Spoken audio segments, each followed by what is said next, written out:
Please ముందు దయచేసి మీకు విజ్ఞప్తి సార్ మీరంటే మాకు అపారమైన గౌరవం ఉంది స్పీకర్ గారు గౌరవనీయులు పెద్దలు మీరంటే మాకు అపారమైన గౌరవం ఉంది మిమ్మల్ని మేము దయచేసి కోరేది సభ బిజినెస్ ను దయచేసి నడిపే క్రమంలో గౌరవ మంత్రులు మేమేదైనా తప్పు మాట్లాడినా మేమేదైనా మాట్లాడకూడని మాట మాట్లాడినా తప్పు మాట్లాడినా సవరించే అధికారం వారికి ఉంది వారు ఇంటర్వ్యూన్ కావచ్చు కరెక్షన్ చేయవచ్చు కానీ దయచేసి తమరిని కోరేది ఇక్కడ ప్రతిపక్షంలో మేము 39 మంది ప్రధాన ప్రతిపక్షంలో ఉన్నాం వాళ్ళు 64 మంది ఉన్నారు మరి వారికేమో సభ్యులు లేచినా మీరు సమయం ఇస్తున్నారు వారు వ్యక్తిగతంగా దూషించినా నోటికొచ్చినట్టు మాట్లాడినా మీరు కనీసం మళ్ళీ మాకు అవకాశం కూడా ఇవ్వట్లేదు మొదలు డిమాండ్ సార్ దయచేసి కడియం శ్రీహరి గారి పట్ల వారు చేసిన అనుచిత వ్యాఖ్యలను తొలగించండి రికార్డుల నుంచి దయచేసి వారిని ఉపసంహరించుకోమని చెప్పి కూడా నా విజ్ఞప్తి నెంబర్ 1 రెండవది సార్ వారు ఉప ముఖ్యమంత్రిగా పనిచేసిన పెద్దలు దాదాపు 15 ఏళ్లు మంత్రిగా పనిచేసిన సీనియర్ నాయకులు గౌరవనీయులు పెద్దలు కడియం శ్రీహరి గారి పట్ల వాళ్ళ రాజగోపాల్ రెడ్డి గారు చేసిన వ్యాఖ్యలు సబబు కాదు సార్ దాన్ని దయచేసి తొలగించాలి రికార్డుల నుంచి నెంబర్ వన్ సార్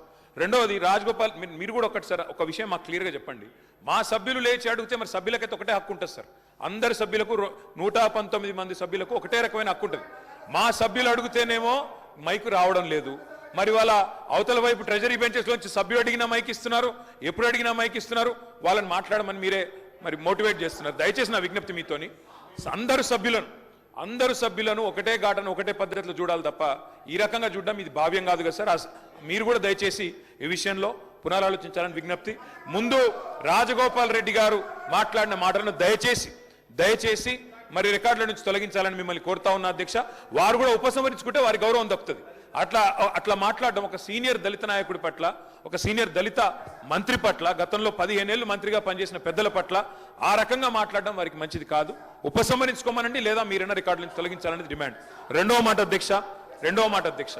అధ్యక్ష ఇందాక నాకు మీరు మైక్ ఇవ్వలేదు ఇప్పుడు ఇచ్చినారు అనుకుంటున్నాను దానికోసమే ఇందాక పొన్నం ప్రభాకర్ గారు మాట్లాడినప్పుడు నేను వారంటే నాకు గౌరవం ఉంది అధ్యక్ష పొన్నం ప్రభాకర్ గారు నేను 2009 నుంచి కలిసి పనిచేసిన సహచరులు ఆనాడు వారు ఎంపీగా నేను ఎమ్మెల్యేగా మొదటిసారి గెలిచినాం అప్పటి నుంచి కలిసి పనిచేసినాం కానీ సత్యదూరమైన మాటలు చెప్తుంటే వాస్తవానికి విరుద్ధమైన మాటలు చెప్తుంటే బాధతో తప్పకుండా అన్నాం అధ్యక్ష కానీ వారు కూడా గౌరవ మంత్రి వారు ఈరోజు గౌరవ మంత్రి గారు తప్పకుండా ఆలోచించాలి మాట్లాడేటప్పుడు ఒకటికి 2 సార్లు ఆలోచించాలి ఇవాళ వారి నియోజకవర్గంలో హుస్నాబాద్లో గౌరవెల్లి అనే రిజర్వాయర్ పూర్తయి ట్రయల్ రన్ అయిన మాట వాస్తవం కాదా అధ్యక్ష ఇవాళ హుస్నాబాద్లో ప్రజలకు తెలియదా వేములవాడ నియోజకవర్గంలో మలకపేట రిజర్వాయర్ మొత్తం పూర్తయి అందులో 1 TMC నీళ్లున్న మాట వాస్తవం కాదా అధ్యక్ష ఇవాళ కాళేశ్వరం గురించి మాట్లాడి అదేమి జరగనట్టు నేను మేడిగడ్డకు పోయి వచ్చి మా మీద బురద జల్లే ప్రయత్నం ఏదైతే చేస్తున్నారో అధ్యక్ష నేను గౌరవ సభ్యులకు తమరి ద్వారా తెలియజేసేది అధ్యక్ష ఒకటే ఒక్క మాట అధ్యక్ష కాళేశ్వరం అనేది ఒక బరాజ్ కాదు అధ్యక్ష కాళేశ్వరం అంటే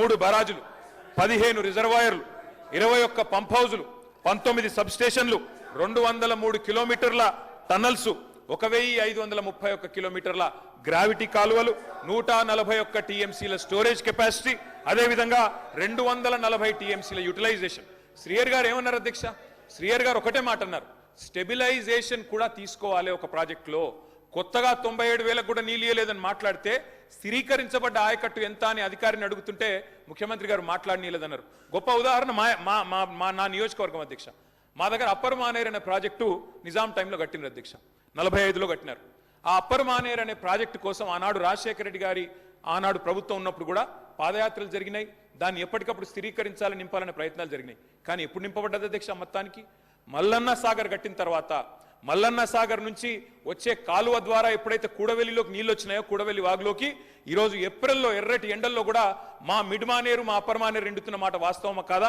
మా కరీంనగర్ జిల్లా శాసనసభ్యులు వారికి తెలుసు అధ్యక్ష శ్రీధర్ బాబు గారికి పొన్నం ప్రభాకర్ గారికి అందుకే ఆ బాధతోనే మేము చెప్పింది గౌరవెల్లి అయినా మలక్పేట్ రిజర్వాయర్ అయినా అదేవిధంగా మా అప్పర్ మానేర్ అయినా స్థిరీకరించబడ్డ సింగూర్ అయినా స్థిరీకరించబడ్డ నిజాం సాగర్ అయినా SRSP పునరుజ్జీవమైనా ఇవన్నీ కూడా కాళేశ్వరం ద్వారా జరిగిన మాట వాస్తవం అధ్యక్ష అందుకే గౌరవ మంత్రి గారిని ప్రభాకర్ గారంటే నాకు గౌరవం ఎందుకంటే ఉద్యమ సహచరుడు ఆనాడు పార్లమెంట్లో వీరోచితంగా పోరాడింది కాబట్టి మా నాయకుడు కేసీఆర్ గారు కూడా కరీంనగర్లో ఇక్కడ అక్కడ కాదు అధ్యక్ష కరీంనగర్కి వచ్చే బహిరంగ సభలోనే వారిని అభినందించారు కాబట్టి మాకు అట్లాంటి మంత్రి గారిని అగౌరవపరిచే కుసంస్కారం లేదు కానీ మంత్రి గారు కూడా వాస్తవాలు చెప్పాలి అధ్యక్ష గౌరవెల్లి పూర్తయిన మాట వాస్తవం NGT స్టే ఉన్న మాట వాస్తవం మలక్పేట పూర్తయిన మాట వాస్తవం ట్రయల్స్ జరిగిన మాట వాస్తవం కాళేశ్వరంలో ఇంత పెద్ద కాళేశ్వరంలో 3 బరాజులు అదేవిధంగా 15 రిజర్వాయర్లు ఉండే కాళేశ్వరంలో ఒక్క బరాజులో 3-4 పిల్లర్లకు ఇబ్బంది జరిగితే దాన్ని రిపేర్ చేయండి ఇప్పుడే మా గౌరవ పెద్దలు కడియం శ్రీహరి గారు డిమాండ్ చేసినారు, దాన్ని రిపేర్ చేయండి.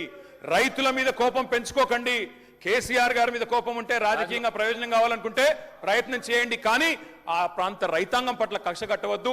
నింపండి, మేడిగడ్డ నింపండి, కాళేశ్వరంలో పంపింగ్ స్టార్ట్ చేయండి.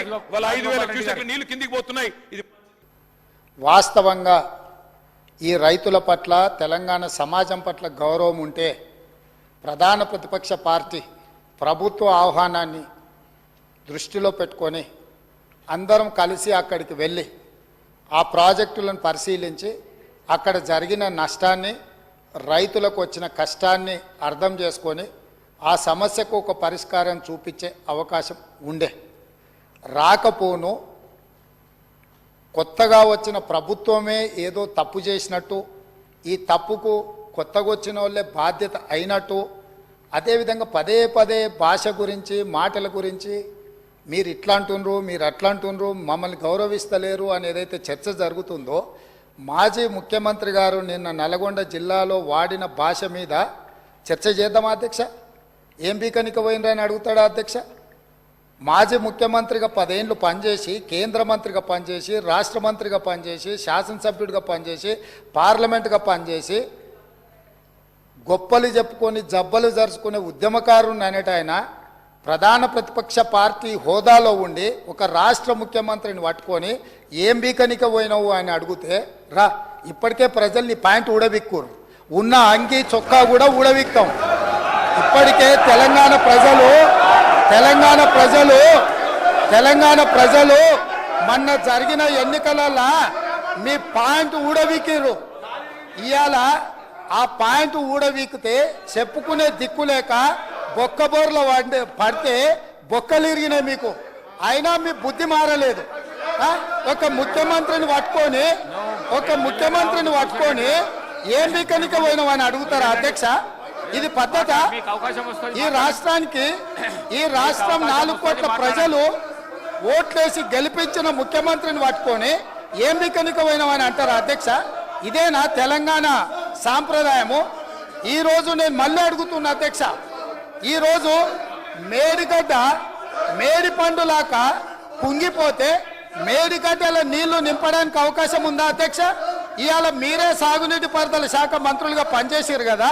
చంద్రశేఖర్ రావు గారు, హరీష్ రావు గారు ఇద్దరు సాగునీటి పారుదల శాఖ మంత్రిగా పనిచేసారు కదా అధ్యక్ష. ఈరోజు వాళ్ళకే పెత్తనం ఇస్తాం, వాళ్ళనే చేయమని ఉండ్రి. ఈరోజు ఏ రకంగా మేడిగడ్డలో నీళ్లు నింపుతారో, మేడిగడ్డ నుంచి నీళ్లు ఎత్తి అన్నారంలో పోస్తారో, అన్నారంలో నుంచి సుందీలలో ఎట్లా పోస్తారో బాధ్యత వాళ్ళని తీసుకోమని ఉండ్రి అధ్యక్ష. మొత్తం కుంగిపోయి కుప్పగూలిపోతుంటే ఈరోజు అక్కడ నీళ్లు నింపడానికి ఏమాత్రం అవకాశం లేక పూర్తిగా ప్రాజెక్టు దెబ్బతిని ఖర్చు పెట్టిన 94,000 కోట్ల రూపాయలు వృధా అయిపోయి ఈరోజు మొత్తం ప్రాజెక్టే దెబ్బతిన్న పరిస్థితుల్లో ఈరోజు ప్రజల దగ్గరికి వెళ్ళి సమాధానం చెప్పుకోలేక శాసనసభకు రావాల్సిన ఉపనాయకుడు ఇక్కడ సభలోకి రాకుండా పారిపోయి ఈరోజు చర్చ చేద్దామంటే రాకుండా ముఖ్యమంత్రి గారిని పట్టుకొని ఇట్లా మాట్లాడొచ్చా అధ్యక్ష? అందుకే నేను ఒకటే మాట అడుగుతున్నా, మీరు ఇవాళ చర్చకు సిద్ధమైతే పిలువండి.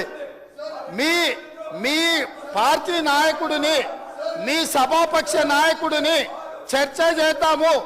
రేపు సాయంత్రం వరకైనా కాళేశ్వరం ప్రాజెక్టు మీద, గోదావరి జలాల మీద ఈ ప్రభుత్వం చర్చ చేయడానికి సిద్ధంగా ఉంది.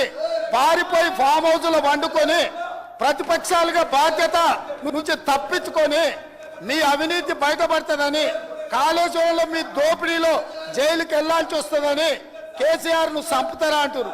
ఎవరికి అవసరం ఉంది అధ్యక్ష చంపాల్సిన అవసరం? సచిన పావును ఎవడైనా చంపుతారా అధ్యక్ష? మొన్నటి ఎన్నికలలో ప్రజలు ఆ పావును చేత్తో కాదు కట్టెతో కొట్టిరు అధ్యక్ష. ఆ పాము ఆల్రెడీ సచ్చింది. సచిన పావును చంపాల్సిన అవసరం మాకే ఉంది అధ్యక్ష. ఈ రోజు సానుభూతి కోసము వీల్ చైర్ నాటకాలు, వీధి నాటకాలు ఏంటి అధ్యక్ష? ఇది ఈ రోజు అవకాశం వచ్చినప్పుడు ఈ సభలో చర్చ చేయడానికి ప్రభుత్వం సిద్ధంగా ఉంది. నిజాయితీ ఉంటే, మీరు అవినీతికి పాల్పడకపోతే, మీరు చెప్పినట్టు మేడిగడ్డలో 2, 3 పిల్లర్లు కుంగిపోతే దాని మీద తీసుకోవాల్సిన నిర్ణయాల మీద మాజీ ముఖ్యమంత్రి గారు చంద్రశేఖరరావు గారిని సభలోకి రమ్మనుండ్రి. చర్చ చేయడానికి ప్రభుత్వం సిద్ధంగా ఉంది. పారిపోయి అక్కడెక్కడో పోయి ఆడేదో ప్రగల్భాలేంది అధ్యక్ష. రమ్మనుండ్రి సభకు, వాస్తవాల మీద చర్చ చేస్తాం, మొత్తం ఇక్కడ పెడతాం. ఇవాళ ఆయన తప్పించుకుంటాడు, ఈయన వచ్చి ఈడ కొత్త మాటలు చెప్తాడు ఈడ. కాబట్టి అధ్యక్ష, దీని మీద ఇప్పుడు జరుగుతున్న చర్చ దేని మీద జరుగుతుందో ఆ విషయం మీద చర్చించమని ఉంది. ఎట్లాగూ సాగునీటి ప్రాజెక్టుల మీద శ్వేతపత్రం పెట్టడానికి మా ప్రభుత్వం సిద్ధంగా ఉంది. మీరు ఏమేమి విషయాలు ఉన్నాయో, ఏమేమి చర్చ చేయదలుచుకుందో మొత్తానికి మొత్తం శ్వేతపత్రం సందర్భంగా చర్చ చేద్దాం. లేదు కాళేశ్వరం మీద మీరు చర్చ అంటారా, దానికోసం ప్రత్యేకంగా తమ సమయం కేటాయించండి. కాళేశ్వరం మీద చర్చ చేయడానికి మేము సిద్ధంగా ఉన్నాం అధ్యక్ష.